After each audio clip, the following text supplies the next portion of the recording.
Good evening. Yoga is a martial art that you do against yourself.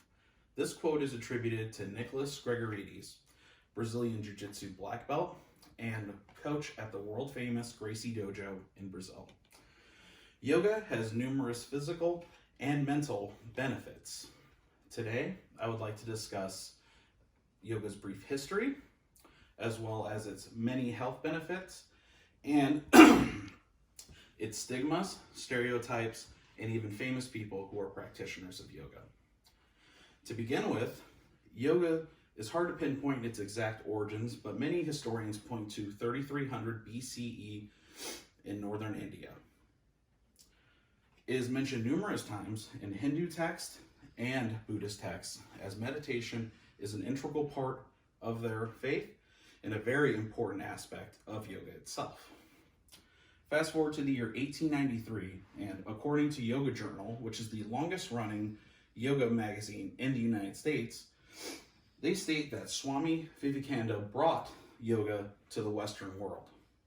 A little further along in the 1960s, yoga exploded in popularity due to interest in Eastern mysticism, particularly from the Beatles and their hit songs Norwegian Wood and With Me Without You. A little known fact is that a yoga instructor actually kicked off the 1969 Woodstock Festival.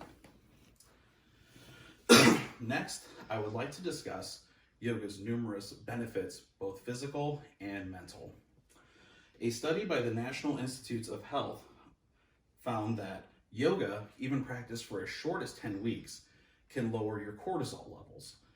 Cortisol, in layman's terms, is known as the stress hormone. My own personal experience with this, my son was born 15 weeks early. I spent 15 weeks in the hospital with him, and where I practiced yoga, and it helped me deal with the stress levels and keep it level-headed during one of the most strenuous times of my life.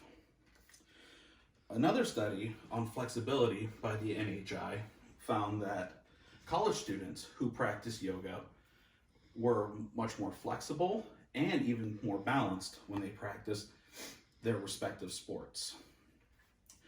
Another study done by the Indian Journal of Psychology and Pharmacology found that yoga has benefits for your heart, as it lowers your blood pressure and lowers your heart pulse rate.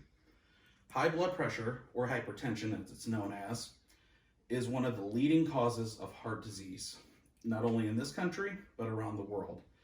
Heart disease is the #1 killer across the world, so you could see why doing yoga may be very beneficial to you, particularly those that are 40 and over. Next, I would like to discuss some of the stigmas about yoga. I think we've all seen in movies and media where we see people in a yoga class, and it's the stay-at-home types, the people who just do it an hour a day to fill their time. But the thing is, yoga is for everyone. You don't need a gym membership or to pay for an instructor to teach you how to do yoga. There are numerous videos on YouTube and all across the web that will teach you yoga at the beginner level all the way up to the expert level. And as far as needing a gym, yoga requires very little space that even someone who lives in a 1-bedroom apartment like I used to can do it and practice it and become proficient at it. Another stereotype of stigma is that men view it as a very feminine exercise that has no benefit for them. And nothing could be further from the truth. Mensjournal.com pointed to 10 famous athletes who are practitioners of yoga and have been throughout much of their careers. Hall of Fame linebacker Ray Lewis is a big proponent of yoga, as well as LeBron James and Aaron Rodgers, who are future Hall of Famers. And not just that, many consider them to be the very best at their sport and will go down as the greatest to ever play. In conclusion, it's easy to see why yoga can be beneficial for you, as it offers very many health benefits and mental benefits. It can be for everyone. Does not matter your age, your gender, your creed, where you come from, how much space you have, how much money you have. It does not matter. You can do it, and it can enrich your life. Right now, we are living through very troubling times, and I feel that maybe bringing a little bit of balance to our lives can be very beneficial.